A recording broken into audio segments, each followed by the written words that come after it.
Hello, everyone.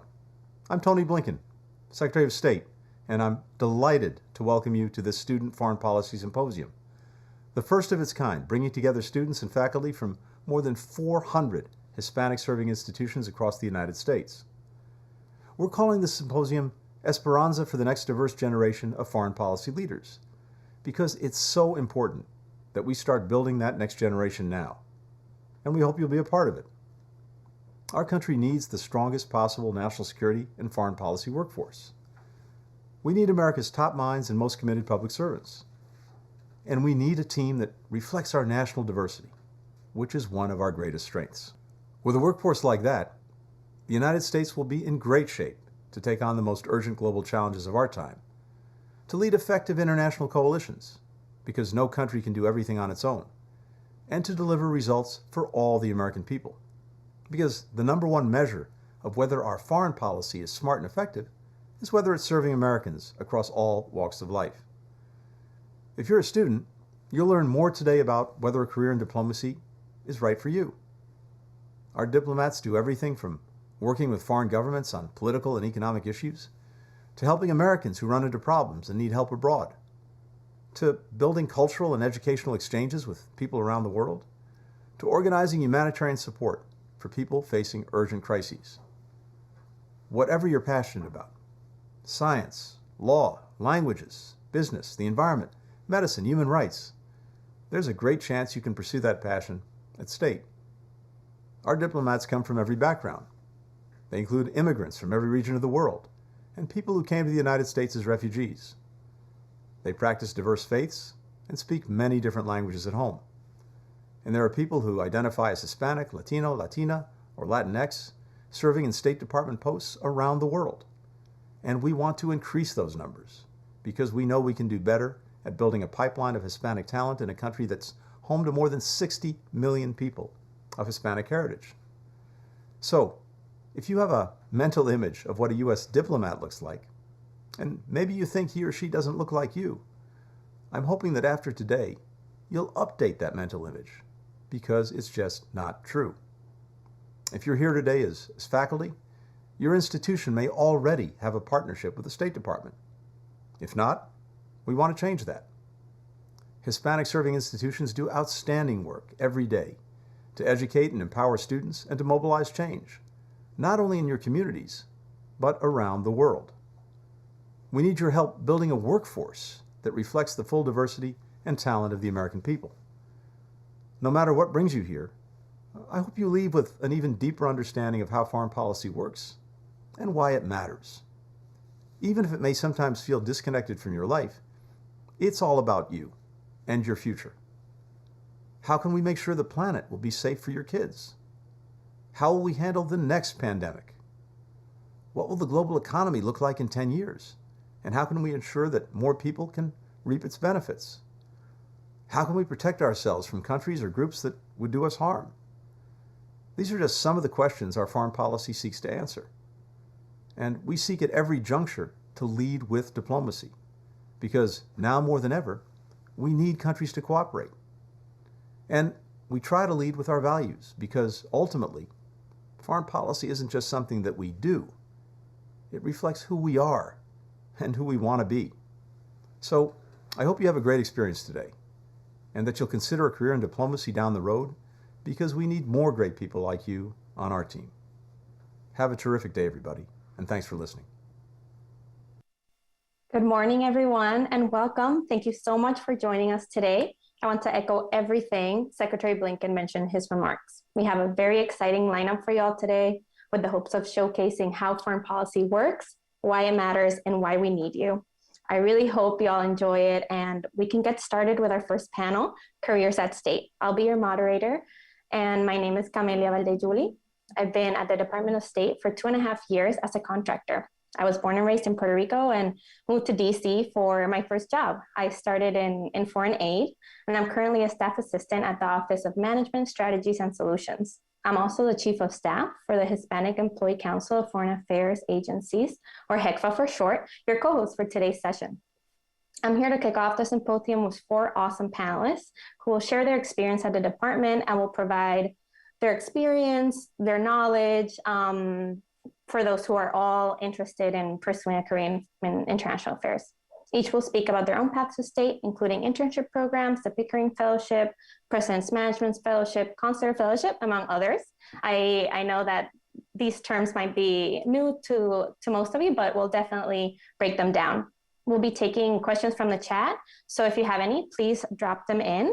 And we'd also love to hear about where you're viewing from, where and what you're studying. So feel free to drop that in the chat as well. But we can get started, and let's start with introductions. I'd love to introduce our panelists, and please, if all of you could talk about your current role, what interested you in a career at State, and what inspired you to take this journey. We'll start with David, then Mignon, followed by Annika and Eduardo. Hi, good morning, everyone. My name is David Tegel. I'm a political cone foreign service officer currently serving in Sao Paulo, Brazil. Before joining the Foreign Service, I was a civil servant, most recently working in the Bureau of Western Hemisphere Affairs. I also worked in the Bureau of International Narcotics and Law Enforcement Affairs, both in DC on the Mexico desk and at our embassy in Honduras. And I also worked in the Bureau of Democracy, Human Rights, and Labor. I've worked as an unpaid intern in grad school, a contractor, a presidential management fellow, and then a civil servant before joining the Foreign Service. Prior to that, I did grad school and worked for an NGO in DC that worked on human rights issues in Cuba. Part of the reason I guess I became interested in international affairs was when I was in high school. I was taking French courses, language courses in high school, really enjoyed them. And I was able to apply for a French immersion program for a few weeks that summer before senior year, really enjoyed it, was immersed in the language, which was an experience I never had before. And then that summer, I also was able to travel to Bolivia to visit my extended family for the first time, who I had never met. And I think those two experiences back to back really just, showed to me how much I enjoyed languages, communicating with other people, learning about other cultures, even my own. Definitely the experience overseas I was really fortunate to have that, experience another culture that was really, my parents' culture, but I hadn't been able to experience firsthand. And that kind of showed me that I want to do something related to international affairs, other cultures, other countries, and traveling. So that was kind of at that time. And then in college, a neighbor of mine was a USAID Foreign Service officer and told me about the career. And then I was also able to speak with my diplomat in residence, which was a huge asset, really helped me understand how to get into the State Department, what the State Department did. And you'll hear from Mignon, who is a diplomat in residence currently. Thank you. Thanks, David. And hi, everyone. My name is Mignon. I have been a U.S. diplomat for 15 years.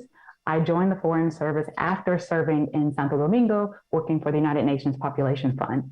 Since I've been in the service, I have served in Mexico, in Cameroon, in South Africa, and the Philippines, and then back at our headquarters at the Department of State as the speechwriter and press officer for our special envoy for Sudan and South Sudan, and also for the Bureau of Western Hemisphere Affairs covering the Caribbean. I am currently, as David mentioned, a diplomat in residence covering Southern Florida, Puerto Rico, and the Virgin Islands. And I joined the Foreign Service because I'm from a small town. In college, I was a double major in mass communications and Spanish, and I thought I was going to be an international news reporter. And then one day, a professor asked me, did I want to report the news or did I want to make the news? And I thought, I can do both. And he said, no, you really have to choose. You need to think about this. And he asked me, had I heard about the Foreign Service? And so I took the exams and came into the Foreign Service as a Pickering Fellow, which Annika will speak to us about today. And it has been a fantastic career. And as I continue to work in foreign affairs, I see the work that we do reported in the news every day. And I attribute that to my professor who told me about making the news.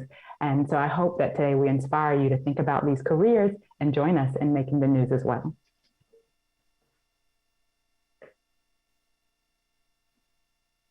Hey y'all, my name is Eduardo Belalcazar. I am a consular fellow serving currently here at the U.S. Consulate General in Tijuana.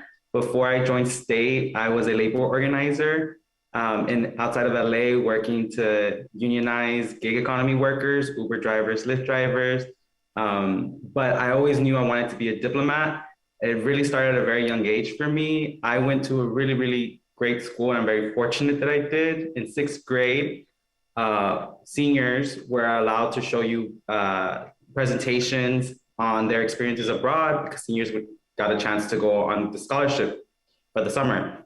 And I saw a picture of one of my friends in Thailand wearing the regalia of a monk in an orange robe, kneeling, praying in this temple. And I knew in 6th grade that whatever I needed to do to make my life abroad, to work abroad, to study abroad, I was gonna make happen. When I became a senior, I did not do well in that interview and didn't get the scholarship. But because of that, when I went to college, I made sure that no matter what, I was going to spend as much time abroad as possible. So I was able to receive a Gilman scholarship to study in Nicaragua. I was studying Spanish and human rights.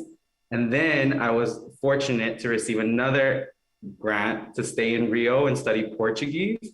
And then I received another Department of State grant, the Boren Scholarship, to study Portuguese as a critical language and institutional racism. And that really brought forward, it just confirmed for me everything that I already knew, which was I would be an excellent diplomat and I wanted to work and live abroad. And then this program existed and I spoke Portuguese and I spoke Spanish and I took the leap, took the test, passed. And after about 2 years of waiting from start to finish, interviewing, it's a very long process. Maybe everyone here will attest to that. I'm finally here and I'm glad to be here with everyone, and hopefully you take a little bit of inspiration and take the leap and take the test, because it's an amazing, amazing career. And I really am living my dream job being a US diplomat.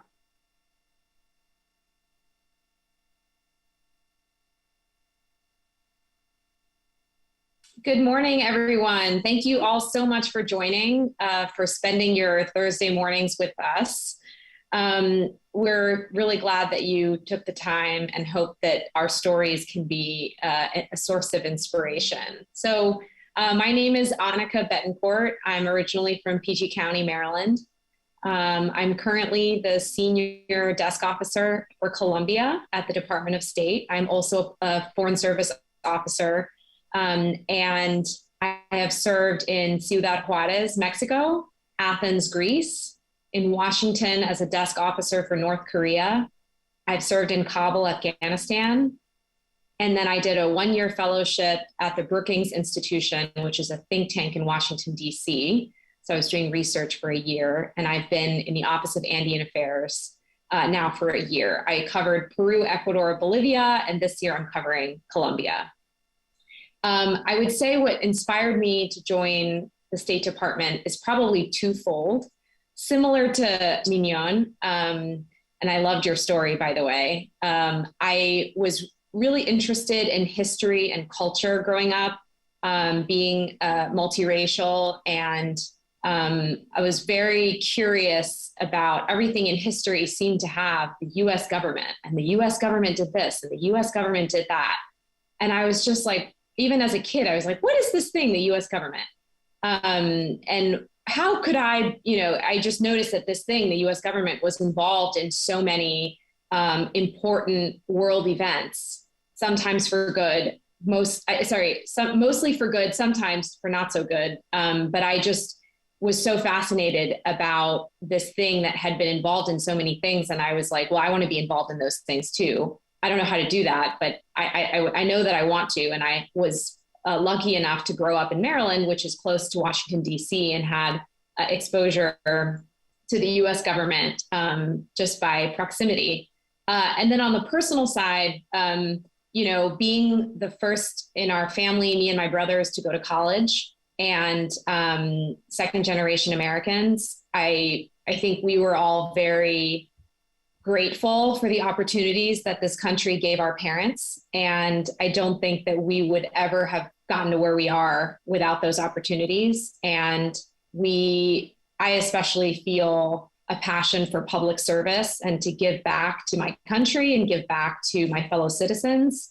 And in some ways, a career in public service, whether it's the Department of State or any of the other federal agencies or even state and local agencies, it might be a slightly lower paying job than what you would have in the private sector, but you do go home at the end of the day knowing that you're working for a mission versus a bottom line. And that is something that has been very gratifying for me. Thank you so much, everyone. I always love hearing everyone's stories. Everyone has a unique story to share, and we all have our reasons to join. I actually applied for a consular fellowship my senior year of college as well, Eduardo, and it did take 2 years for it to manifest, but I decided to take the contractor job in DC. But before we get started, we did throw around a lot of terms at you, a lot of opportunities that you might not be familiar with. So let's break them down. I'll ask Mignon to just give us an overview of all these opportunities. We'll share some slides and some helpful links. So over to you, Mignon. Absolutely. Thank you, Camelia, and thank you to the panelists for sharing your stories. Welcome, everyone. I want to start by saying all the rumors are true. Becoming a member of the Department of State is sometimes a very daunting and competitive process. That is very true. But we're here today to tell you that it's also very possible. And we're going to share paths to the Department of State, including our 25 plus careers, internships, and fellowships. And then I'll pass it over to our panelists to share more about their experiences and motivations. So this will just be a preview. We're going to go rather quickly, but you can find more information on all the programs we speak about today at careers.state.gov, which is the website at the very bottom of each slide. Let's start with a little background on the Department of State. So our first Secretary of State, Thomas Jefferson, in 1790, oversaw 4 clerks, a translator, and a messenger at 2 diplomatic posts. Let's fast forward 231 years to today. And now this is just a glimpse of what our department looks like today. We have over 270 missions in 190 countries. We have 77,000 employees. That not only includes our US citizens, but also our local staff that work in our US embassies and our consulates abroad as well. And we continue to recruit and look for a talented and diverse and inclusive workforce that represents our national diversity, as stated by Secretary Blinken. Now let's speak generally about our careers. Most of you may be familiar about the Foreign Service Generalist. These are our US diplomats abroad. And before you can even take the written exam, as many of our panelists have mentioned, you have to select a cone or track. And we have 5. We'll speak to them quickly. Our consular officers, these are our officers who determine foreign nationals' eligibility to travel to the United States through the visa process. They also provide emergency services to our American citizens. Our political officers, they're responsible for sort of working with foreign governments and civil society and reporting back on the political climate in the host country to our headquarters in Washington, D.C. Public diplomacy officers like myself, we are responsible for influencing and informing public audiences abroad. We work with the press, we work with members of academia, we promote American culture and help build ties when we're abroad. Our economic officers, they work closely with economic businesses. They work on building trade relationships and economic development in the country. They also support environmental, science, technology, and health programs abroad. And our management officers. If you're a management officer, you're really responsible for overseeing the entire commission's human resources, budget, and personnel. So this is just a quick glimpse of our consular public affairs, political, economic, and management cones. These officers will travel and primarily stay within these cones throughout their career in the Foreign Service, but they can take an assignment outside of their cone as well. Now, that's quite different from our Foreign Service specialists. Our Foreign Service specialists, they have a subject matter expertise in an area. They come into the Foreign Service with these special skills, generally with 3 to 5 years of experience in these areas. And as they travel from US embassy to US embassy, they will continue to work in this specialty. So as you can see here, law enforcement, IT workers, medical and health workers, construction engineers, if these fields are areas where you're working now, the specialist track may be of interest to you. We also have civil service officers. These are really the core of our operations. They're individuals who work in the United States at our headquarters in Washington at the Department of State or at department offices throughout the United States. And they support our U.S. missions abroad, domestically here in the United States. So if you love working on foreign policy, but due to some family reasons or other reasons you'd rather stay in the United States, civil service might be a great career for you as well. The department also offers limited non-career appointments. These appointments are based on the needs of the service. Right now, we're currently offering 4 medical specialists, the President's Emergency Fund for AIDS Relief Coordinator, registered nurse, a licensed clinical social worker as well. These may expand depending on the needs of the service, and these limited non-career appointments are up to a max of 5 years working with our missions abroad. Another limited non-career appointment is our Consular Fellows Program, which Eduardo will speak to us further about. If you come into the Foreign Service with strong language skills in Spanish, Portuguese, Mandarin, or Arabic, you would be a great Consular Fellow. You can work for up to 5 years in our Consular section, as I mentioned, determining eligibility for foreign nationals to travel to the United States through our visa interviews and working in these languages on the visa line. It's a fantastic career for up to 5 years, and it gives you great experience in the U.S. foreign policy realm. So now that we've touched on our careers, let's move on to some steps that you can do to prepare your resume for these careers, like our internships. Our first internship I'll speak to today is the U.S. Department of State internship program. This internship, the deadline is actually coming up October 18th, so you still have time to apply to be a summer intern through this program with the Department of State. We accept generally around 450 interns in this program. It is for 40 hours a week for 10 to 14 weeks max, and you have substantive experience working with a policy office, either with the Department of State or with the U.S. Embassy or mission abroad. This internship right now is virtual, so you can actually do the work right at the comfort of your own home. So really consider this internship. It is for juniors and seniors, and it's a fantastic way to build your resume. Now, the internship is unpaid, but there's no other way to get that sort of foreign policy experience than with an internship like this. The second internship I'll speak to is the U.S. Foreign Service Internship Program. This is for sophomores and juniors. This internship is paid. It is competitive. We only select 40 with 5 alternates each year. This internship provides 2 summers of work. The first summer, you're with a policy office, and the second summer, you're abroad at one of our missions overseas. And so the U.S. Foreign Service Internship Program, the applications are open in August. So it's a good time to think about it for next August and then plan for your 2 summers with the State Department afterwards. Our third internship is a virtual student federal service internship. Now, prior to the pandemic, we were offering virtual internships. And this internship is fantastic if you're a student athlete or you're working and going to school and you just don't have the hours to spend 40 hours a week on an internship. You can participate in the virtual student federal service internship. You are allowed to do 10 hours a week of work with a policy office in Washington or abroad. And it's just an excellent opportunity to build that resume once again in a shorter amount of time. The applications for this internship open in July, and they run from September to May as an intern. And once again, all of the internships are listed on careers.state.gov. Now let's talk about a few more student programs before I hand it over to the panel to express their experiences and motivations. The 2 I'll start with are our Pickering and our Wrangell fellowships. These 2 fellowships are graduate level fellowships. So if you're a senior and you're thinking about going to graduate school, you might want to consider applying for the Pickering and Wrangell fellowship. They provide financial assistance for your first and second year of graduate school, as well as 2 summer internships, 1 in the United States and 1 abroad.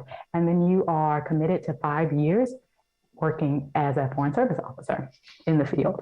So there are great opportunities to get your foot in the door in the foreign service, and as well as sort of really get some mentoring from foreign service officers prior to coming into the program. And Annika will speak to more about the fellowships. A new fellowship we recently offered in 2014 is the Foreign Affairs IT Fellowship. This fellowship is for those who have IT studies under their belt. They're either undergraduate or graduate students studying in IT-related fields. The fellowship provides financial assistance for your junior and senior year in college, and it will also provide financial assistance for your 2 years of graduate school with mentorship as well. And you're committed to then coming into the Foreign Service for 5 years as an information management specialist, so an IT specialist, one of the specialty tracks that we spoke about. And so think about this Foreign Affairs IT fellowship. It's also a great opportunity to come into the Foreign Service with those STEM backgrounds. The Veterans Innovation Partnership Fellowship. This fellowship is for our veterans, and it's for our veterans with advanced degrees. If you have an advanced degree and you'd like to do some work in foreign policy, think about applying for the Veterans Innovation Partnership. It provides 12 months of experience working with our policy office, and it's really valuable and substantive experience as well. And this is to bring our veterans into the foreign policy fold. Now, if you're thinking, I'd love to do foreign policy, but kind of nervous about being abroad, I think I really like that civil service track. The Pathways programs will be a great option for you. The Pathways programs are not only just for state, but for all federal agencies. And the Pathways programs provide student internships for high school students at age 16 and up to college students and graduate students. There's also a Pathways program for recent graduates, so those who have recently graduated within the last 2 years. These internships can also be found on careers.state.gov, and we recommend that you also sign up for usajobs.gov. I'll show that link on the next slide. usajobs.gov is a repository of all openings for federal jobs across federal agencies. You can set up your resume in usajobs.gov, provide your transcripts, and request information on specific jobs. And when they come up, you'll get a ping in your email, and then you're already ready because your documents are already in and you can apply, because some of these internships and job openings have very short windows. So you want to set yourself up in usajobs.gov. The final Pathways program that we'll speak about, and that we'll also have our panel speak about as well, David will speak more about the Presidential Management Fellowship, is a dynamic fellowship. It's also for those with advanced degrees coming into the service, and it provides up to 2 years of really dynamic mentorship and policy experience with the Department of State. So there you have it, a brief preview of all of our careers, our internships, and our fellowships that are available. As mentioned, take a look at careers.state.gov, set yourself up on usajobs.gov to receive more information about the jobs that you're interested in, particularly the internships, as well as many of the openings that come across our federal agencies. And if you're interested in hearing more about the Foreign Service, the requirements of the Foreign Service, we're not really going to touch on that during today's panel, but we are happy to chat with you about those. And we have diplomats and residents like myself. We have 16 that are stationed throughout the United States. Just look up the diplomats and residents closest to you, and then you can send an email to them for more information on careers at the Department of State. So this time, I'm going to close my slide, hand it back over to Camelia, so we can open up with our experiences and motivations for joining some of these programs. Thank you so much, Mignon. That was so comprehensive. I definitely learned a few of the opportunities. We have so many that I only picture a few in my head, but it's great to hear, the full breadth of it. Just to get on the more personal level, I do want to hand it over to our panelists to talk about their own experience with their pathway to state, and, reflecting on that, if you have any tips or you want to share some top level advice on how someone can prepare for one of these opportunities or a career at state. So I'll hand it over to Eduardo first, then we'll go over to Annika, then David, and we'll finish off with Mignon. Thanks. Thanks, Camelia. So when I started college, I chose international relations, which you don't have to do. And everyone can tell you this, any diplomat can tell you this, you don't need to have a specific background to become a diplomat. I know diplomats that come from the business sector, folks that didn't go to college. It helps if you go to college, we have a master's degree or PhD, but those things aren't necessary. So for me, I knew, that I wanted to be a diplomat, that I wanted to join the Foreign Service. I knew that I had to take this test, the FSOT. And throughout college, I really gave myself tunnel vision. In my mind, it was, if I cannot become a diplomat, passing the FSOT, I will not become a diplomat. which is ridiculous. I have never in my life limited myself to one opportunity in order to move forward or to gain experiences, right? For college, I applied to 13 schools with a lot of financial aid. I applied to hundreds of scholarships to make sure I could get a full ride because I didn't come from a family background that could afford to pay for it. I had always, when I chose to study abroad, I applied to several programs. I applied to several grants that paid for study abroad. And I had never really limited myself. And I somehow throughout the years at UT, University of Texas at Austin, I convinced myself that there was only one way to become a diplomat, which, as you've all just heard, there are dozens and dozens of programs that are really built and designed to take care of different kinds of skills, right? So the program that I'm in right now, the Consular Fellows, is specifically for folks who speak one of the four critical languages, right? Portuguese, Spanish, Mandarin, and Arabic. So these are all really important languages, and there's people out there like myself, like so many of you, who already come from a cultural background that gives you firsthand knowledge of the language and intuition that really does help you when you're working on the visa line or helping American citizens abroad who may have not grown up in the US and only speak the language that you were hired for. So my biggest tip is do not limit yourself to one opportunity. I knew for myself, for example, that grad school was not in my future. As much as I enjoyed university, it just was not going to be in my future. So I knew that the Pickering and Ringel program weren't for me, but I knew that that was such a wonderful program. Anytime I meet a Ringel or a Pickering, I'm always like, how amazing it is that you were given this opportunity, and look at where it took you now, right? It's a pathway into the foreign service and into becoming a diplomat. So take all the opportunities you can. You just heard all the pathways that exist. Figure out which one is most like the skills that you have currently or the skills that you want to gain, and push for it, right? You only get the opportunities that you take. And sometimes we're our own worst critic. You just have to take that leap and really believe in yourself. And if this is your dream, go for it, right? Not many of us get to live our American dream, but I'm really happy that I do. So that's really my biggest tip to you all.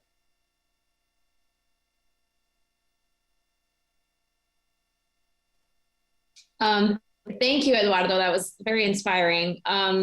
So to speak just a little bit about the Pickering and Rangel Fellowships and what I did to prepare, I think the first thing that I did was I was myself. I lived my path and I pursued a variety of different opportunities, living abroad, studying abroad, working on my languages, different types of work experience, volunteer experience that would make me a really well-rounded candidate. I think very, very few Pickering and Rangel Fellows are selected straight out of undergrad. And I think there's a reason for that. I think you become a stronger foreign service officer or civil service officer or any of these other professional paths that Mignon highlighted if you have work experience, if you've seen the grass on the other side, if you've worked for a nonprofit or an NGO or your parents' business or a consulting firm or an investment bank or a volunteer organization, all of any type of career, like like Eduardo said, there is no specific background or degree or exact type of work experience that is the perfect thing to lead you to a career at the State Department, but rather becoming that well-rounded person, the person with the well-rounded skill set. With the exception, I think, of our specialists, because our specialists come in with specific tailored skill sets. And that is totally fine and very, very much needed. The next panel is going to talk about diplomatic security. And that is one of the specialist tracks where you really do have to have those specialized skills. But I think I allowed myself to kind of see where, like Eduardo said, applying to a bunch of different things and seeing where the path led me to. And then when I was applying for the fellowships, I created my own narrative. I'm the one that said that it was all part of the plan, even though none of it was planned. There's all these different things out there. I cast all these different lines, to use a fishing analogy, and whatever fish I caught, I just went with it. And afterwards I had this beautiful story about the fish and this other fish. But it wasn't necessarily planned, but it all became part of my story and part of my resume, but also part of my identity. And I think having a lot of international experience, exposure, which you can do from within the United States, working with various organizations, refugee organizations, volunteering. There's a lot of international work to be done in the United States as well, if you don't have the resources to travel. Although I will say there's a lot of resources and scholarships. Several of the opportunities that Eduardo mentioned can help you get overseas on Uncle Sam's dime. So I think I knew that I wanted to join the State Department. Pickering and Rangel fellowships would help me get a master's degree, a mentor, and I still would have to go through the Foreign Service exam process, but would have a little bit of mentorship along the way. And now that I'm in the Foreign Service, I'm part of this really vibrant network of fellows who have these interesting backgrounds, many of whom were first-generation college students and came from challenging circumstances growing up before joining. And it's really wonderful to be a part of that network. The one thing I will say about how I found out about the fellowships is when I was in undergrad, I was a student government legislator, and our advisor, I was talking about, I want to go to grad school, but I don't have any money. And what do I do? And he was like, oh, Annika, you shouldn't pay for grad school. Get someone else to pay for it. And I was like, what do you mean? And he was like, oh, there's so many fellowships and scholarships out there. You need to do your research, take the time, do your research, and get someone else to pay for grad school. And I was like, okay. And that was my part-time job, was doing research on, the opportunities that were available. And it took a lot of time. And there are a lot of other Americans out there that don't need to do that because they have the money and the funds to do that. But that wasn't my experience. And maybe it's not yours either. And I just took the time and was able to apply. And luckily, it was a very challenging process, but luckily was selected as a Pickering Fellow. So I'll leave it at that. Thanks. Yeah, no, that's really, really reassuring and nice to hear both Annika and Eduardo's thoughts, because I'm really just going to emphasize them. I think, oftentimes, when I hear college students and just, younger individuals seeking to join the State Department, they see it as kind of tunnel vision of just, there's only one way to get into state, whether it be the Foreign Service or Civil Service or, the specialist track. But there might be certain paths bureaucratically on how you apply and how you actually go through the process of being selected. But the path to those paths is really undefined. And I think, you heard from all of us, whether it be working for the UN, doing a Boren Fellowship, working as a labor organizer. I mean, there's just so many things that you can do before you get to that point where you're State Department. We're really for the federal government that I think really just bolster you as a person, your resume, obviously, but really you, kind of like Annika was saying, it's you as an individual. I think, when you're going into public service, I think that's what really, people see. I think that's what comes out in applications. And so, I would just kind of emphasize that it's very rare. It's not impossible. It's very rare that you see people join federal government, especially State Department, straight out of undergrad. It's very difficult. It does happen in a certain number of ways, but especially for something like the Foreign Service now, you do take the test and people will encourage you to take it. I remember taking it my senior year of college, and because my diplomat in residence told me to, and I passed the written part, but then I didn't make it to orals. And in my mind, I thought, wow, am I ever going to be able to do this? That being said, even if I had passed, like everyone says, it's a very long process after you pass and waiting, security clearances and register, and things happen. There might be a pandemic, there might be a hiring freeze. So it's just always important to remember there's other things that you can be doing to kind of strengthen your resume, but also strengthen your experiences as an individual. I would say it is difficult because you do hear a lot of advice from folks who've been doing this for years. And, there are certain things that you can obviously do, learn languages, get involved with, civic organizations or political organizations or work for student government. But, no one really talks about what if, those don't work out. What if you didn't get elected? You really had to, you didn't get elected for student government. You came in second or third. Well, that shouldn't be the end for you. You shouldn't, just kind of give up, obviously. There are definitely other opportunities that aren't those specific things that, kind of contribute to you as a person, and I think contribute to your personal growth. So, I would say just don't see any kind of failure, don't see that as that kind of end of your path, and just seek another path to get to that application point. Because again, how Annika said it perfectly, I think, just finding out what you're interested in, who you are, and kind of becoming the most genuine version of yourself. I think that's when you really kind of are able to see things in a more holistic way. And I think it just really helps when joining the State Department. I think it just helps your application process. That was perfect. I don't think I have much to add other than saying we do have a suggested reading list on careers.state.gov. It shares periodicals that you should be thinking about, like The Economist, The Atlantic, different newspapers, different books that we recommend to help prepare you for these careers. Also, just following on Twitter, our spokesperson for the State Department, our Nick Price and Jelena Porter, as well as the White House spokespeople, and just following folks who are involved in foreign policy will really help prepare you for these careers. There's an American Diplomat podcast, there are all sorts of resources out there for you, and there's test prep for the Foreign Service written exam online. And so we just encourage you to take a look at those as well. Thank you so much, everyone. Super insightful. And we are getting a few questions on the chat about some of the procedures for applying. We will be posting helpful links for you to check requirements and make sure, if you have any questions on requirements, those links will definitely be helpful. And I want to remind everyone that this is recorded and a recorded event, and it will be available on demand to all of those viewing today or not even present today. So you'll be able to log back in and see our insights again.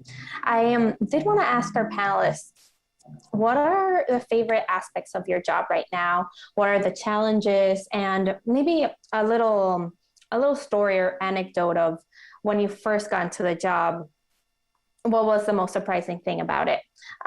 Let's start with Annika, then Mignon, David, and then we'll close off with Eduardo. Thank you, Camelia. So I think being a Pickering or Rangel Fellow, I think there's other opportunities that Mignon mentioned, other internship opportunities that give you a window into the State Department. And as a Pickering Fellow, I had 2 internships, one within the State Department in DC and one at an embassy overseas. And that was, I think, the initial shock of understanding what the State Department is and what the State Department does.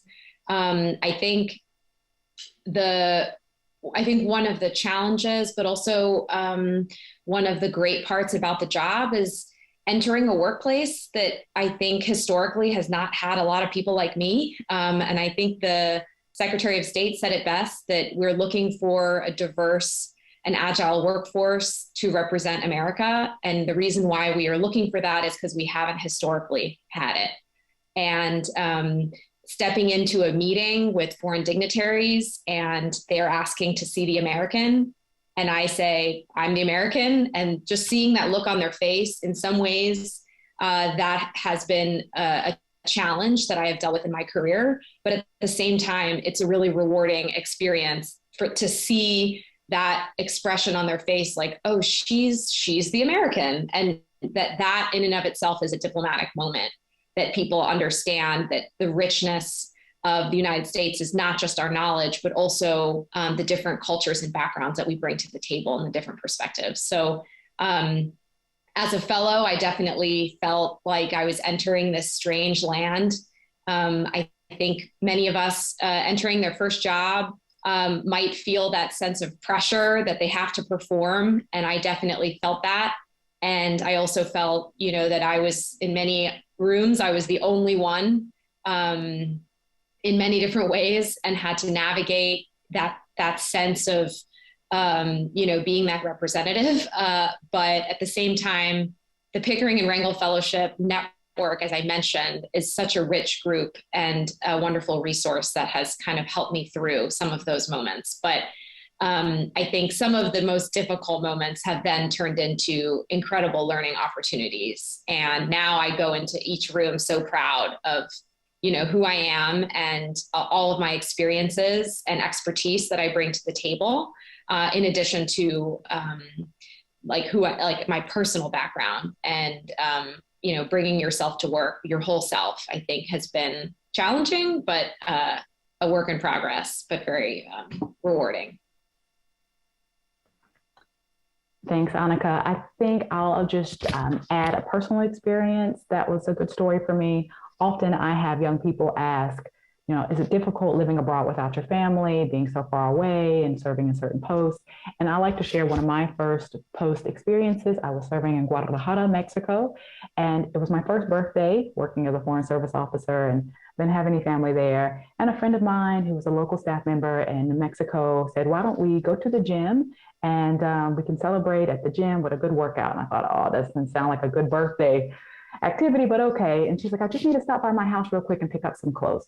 So we go to her house, she opens the door, and surprise, she had her large family all there with cake and balloons and presents. And I thought to myself, here I am thinking I am abroad, single and alone, serving my country by myself, but you really do make phenomenal friendships abroad.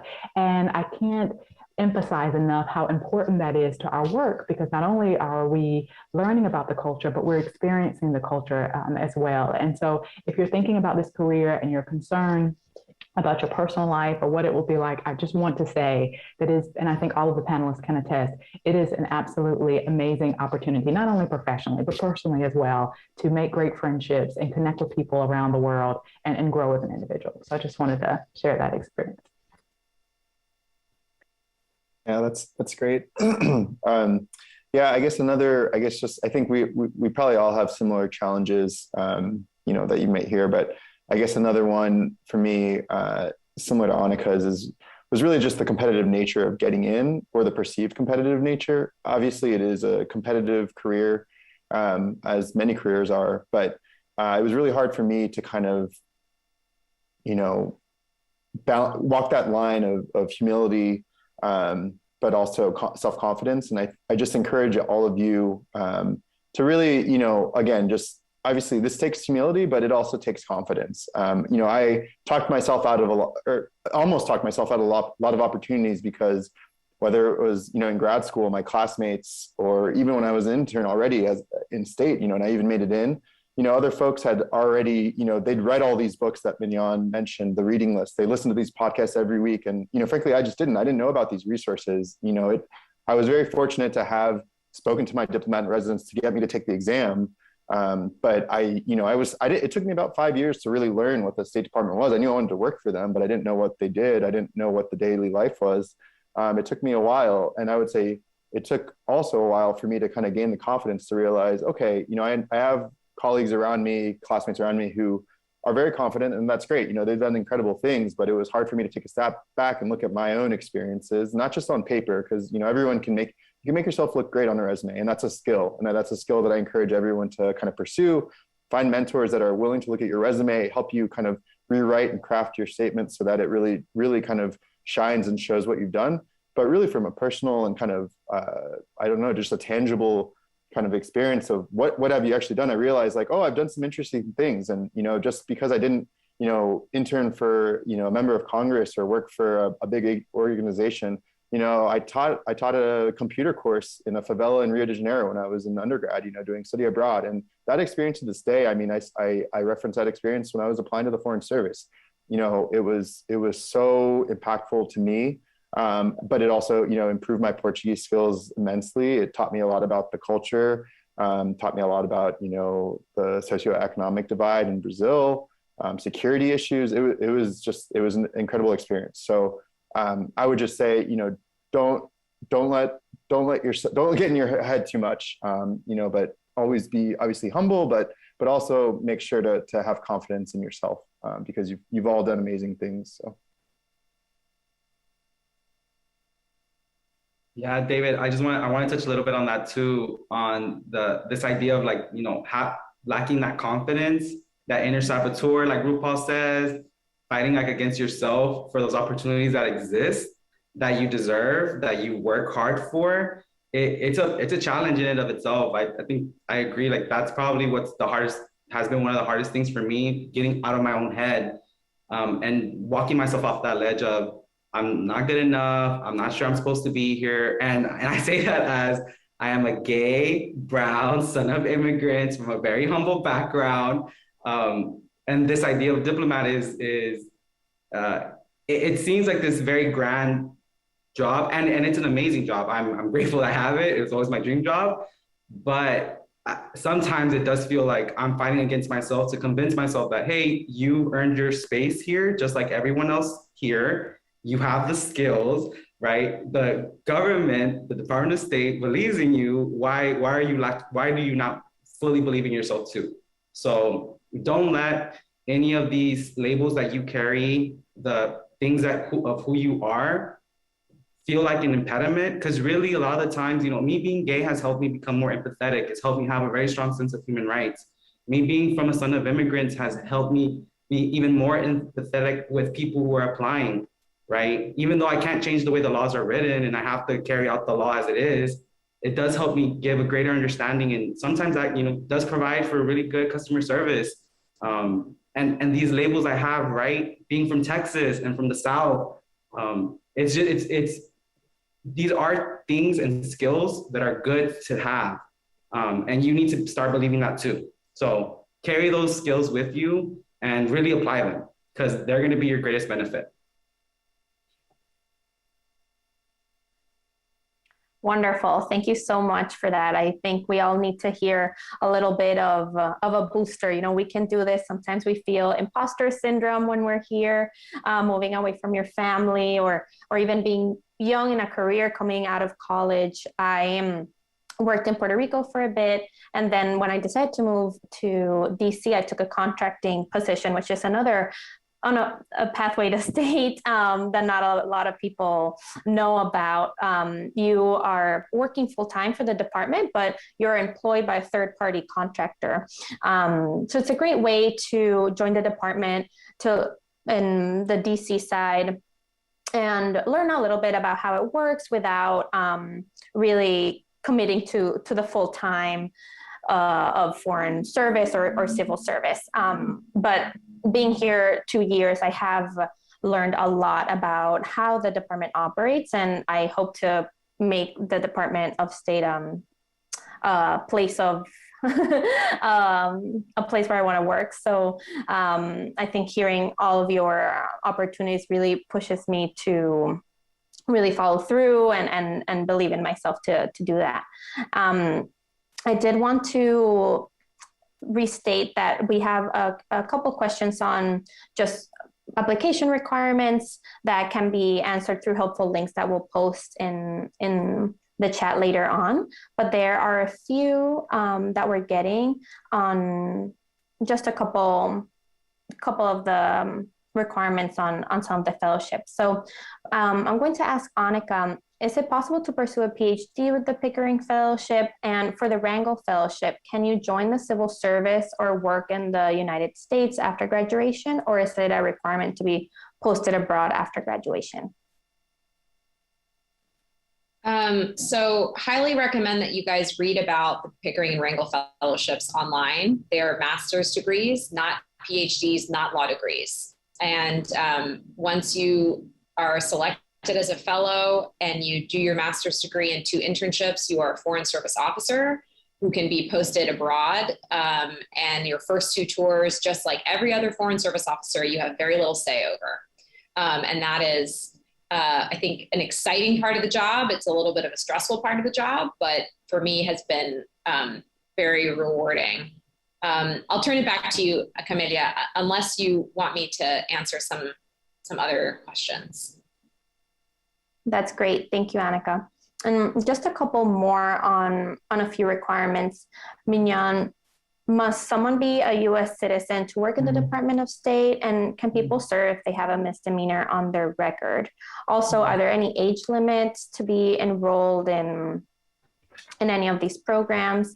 Or do you have to be enrolled in a school or be a recent graduate to apply? Okay, those are great questions. So for the first one, yes, for all the professional career opportunities that I mentioned, and for our internships and fellowships, you must be a U.S. citizen for those programs. The second question was about, I did get a question about age limits. To join the Foreign Service, you can be 20 to apply, but you must be 21 when you start and no older than 59. For our internships and fellowships, those age limits vary. So just check out careers.state.gov to look at those opportunities more in depth. And for our specialist programs, as you recall, and Annika mentioned again, these are subject matter experts. And so they come in with about 3 to 5 years of experience. For our Foreign Service generalist positions, you can come in with a bachelor's degree, with an associate's degree. You can come in with work experience. There's no requirement on the work experience to come in for a Foreign Service generalist. You will be trained in the skill that you're working in, as well as in the language. And we haven't had a whole lot of time to talk about languages, but the language training at the Department of State is phenomenal. I mean, you get trained in a language. If you come in with a language like Eduardo, who speaks Spanish and Portuguese, if you wanted to learn Japanese, he could apply to serve in Japan, and he would, if accepted, he would get trained in that language. So really, definitely, I encourage you to take a look at all the information that we have online about the age limits, because they do vary, but hopefully that answered your questions. And I think you had a second question, Camelia, that I might not have answered. And that's it. Misdemeanor, that's what it was. Yes. Thank you. That's also a good point, one that we should share, that the entire process to become a Foreign Service generalist or specialist, or even for our internships, not only includes the application process and interviews, but they also include security clearances. You have to be eligible for a security clearance. And so we encourage you to really think about your background right now, particularly what you're posting online, on social media, what activities you're involved in, because all of this will be reviewed during your security clearance process. And this is a lengthy process. The entire process from start to finish of applying to getting accepted to start the register for the Foreign Service can take up to a year. And so you really want to make sure you make it easy on folks as they're interviewing you and checking your background, that you don't have anything that could be harmful to the U.S. government or to yourself. And so I can't answer specifically about the misdemeanor, but I can say that the security background check will review those things and determine if it is a hindrance for entering the service or not. Great. Thank you so much. We did get a question on the day-to-day of a Foreign Service officer. David, if you'd answer this one, if you're married, will the state get your partner work, or how does that work once you join the Foreign Service and you have a family? How does that look like? Yeah, thanks, Camelia. I mean, that's certainly another challenge that I think none of us probably mentioned in the first round of challenges. There's obviously many, but it's incredibly rewarding career, all those things considered, and we've all decided to stay in because of that. But spousal employment is a challenge. I mean, it can be a very big challenge depending on the post. It might not be as big of a challenge depending on the post. So I would say, certain careers tend to be easier to transfer in the Foreign Service. Folks usually say nursing, teaching, for example. There's often American schools overseas where people can find jobs, and the consulates and embassies, depending on the size and just the timing, they often have also positions available. But it is a challenge, so I don't want to kind of gloss over it in that respect. Thank you. David, can you talk a little bit more about your day-to-day as a consular fellow?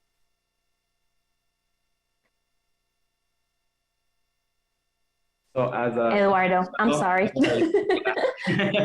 As a consular fellow, really, you have the same title, you have the same responsibilities as any other Foreign Service officer, any other diplomat, but you're only allowed to work in the consular section. And you do get opportunities, just like every other diplomat, to work in a number of things, but your main goal is to work in consular, which is either providing emergency service to US citizens abroad, or being on the visa line and determining eligibility for visas. So my day-to-day starts like everyone else. And it's changed with this career. I did not used to be a morning bird. I am slowly but surely trying to get there. Because what a lot of diplomats do, and it's pretty common, they get to work about half an hour early and they take that time to read the news. Because being in this career, you really do have to be in the know on what's going on globally. and within the country that you're serving. Some things, right? I serve on the border. And right now there's this big discussion about when is the border going to reopen? When is the border going to reopen? That's something that's important for most diplomats that are serving here to be aware of. So my day-to-day starts super early, about an hour and a half to 2 before work, and work for me starts at 7:30. That's when, right now I'm working at the American Citizen Services section. So in consular, you have these two areas. You have visas, NIV, non-immigrant visas, or you have American Citizen Services, at least at the Consulate General that I'm in. There's also IB, immigrant visas, which specific posts will be the ones to do those kinds of visas. Tijuana does not do immigrant visas. So right now I'm in American Citizen Services, providing services to American citizens, and I work on the victims of crime portfolio. And really what that entails is reaching out to American citizens when we get a call that they've been a victim of a crime and providing them with resources. Like a lot of things, we're limited because we're guests of the government that we're working in, right? I work for the US government, but I am living in Mexico. And so we're guests of the Mexican government. And that's true for any diplomat around the world.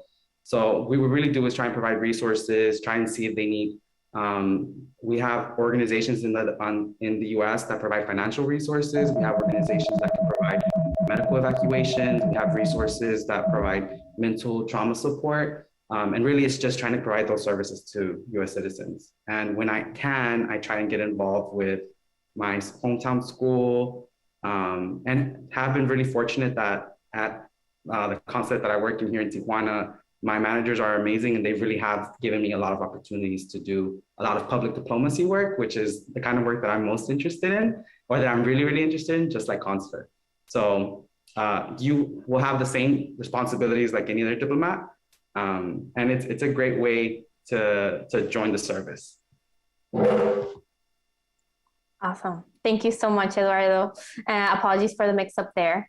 That is unfortunately all the time we have left for today. I see a few other questions on opportunities and what is a lifestyle like in the Foreign Service. I did want to encourage you all to join the after hours session at 5:30 p.m. Eastern time today. We will answer all of these questions for you. We'll have contractors, civil service officers, foreign service officers. So we'll get really into the nitty gritty of these questions, and we'll be more in a conversation setting, which hopefully will be useful. But I just want to thank our panelists for their invaluable insights today. If you have just one more thing to add, I'll go around quickly, but just thank you all for joining us today. Let's start with Mignon quickly, then we'll do Annika, David, and we'll finish with Eduardo. Just to say that you guys are talented and you have everything it takes to join us, and just don't give up. That would be my statement. I would just say be brave, and embrace those uncomfortable moments. For those of you who are studying at an HSI or HSBC, and you're used to being around people just like you, and you're used to having friends with a similar background, and you're always with your family and those same friends, I would encourage you to expand your friend group, friends from work or friends from other organizations who have different backgrounds, because the State Department will force you out of your comfort zone. So to prepare yourself, embrace those opportunities to surround yourself with people who are different backgrounds, different skill sets, and different perspectives. And that will help you in a more international career. And traveling, leaving your hometown, leaving your mom and dad, who are probably going to beg you not to go, you have to be brave, and you deserve it. And we wish you all the best. I would just say it's competitive. Everything's competitive. You all are very talented, but there's room for everyone. That doesn't mean, you need, just because it's competitive doesn't mean you need to push others out. Send this link to this, panel to others if you think it would help them. Anytime you come across someone who sounds like they might be a good fit, there's room for all of us. So please, just pass the word around. If you want to see, if you don't think the State Department is diverse or equitable enough or inclusive enough, well, you need to join. So it's hard, but please join and get others to join too. State Department, any federal agency, there's room for all of us. Thanks for joining. And I'll just finish off by saying that the American dream, it is hard and it sometimes can feel almost impossible to reach. But if this is part of your American dream, if you want to be a diplomat, if you've always wanted to live abroad, or even just work in foreign policy, take the test. And it'll feel like, man, I don't want to. It's a lot of work to build up the courage, the resilience. But if you do not take the test, you can't join. So start there, right? Don't. I know it maybe seems like we talked about so many things, and there really are hundreds of pathways.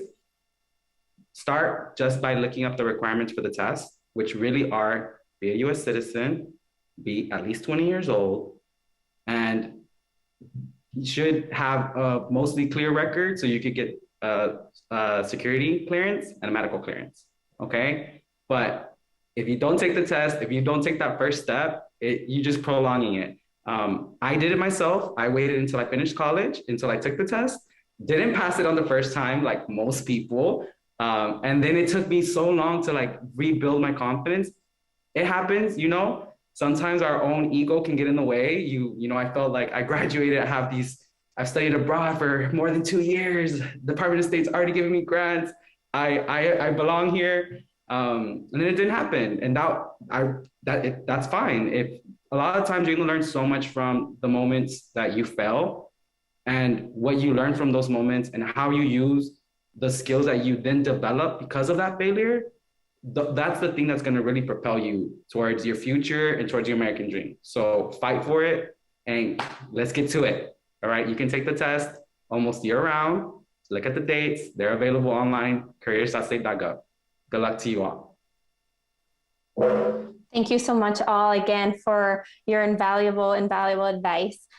We will share helpful links on the chat, and this event will be recorded for you to rewatch and share. So thank you. I hope you enjoy the rest of the day. This is just the beginning, and thanks again.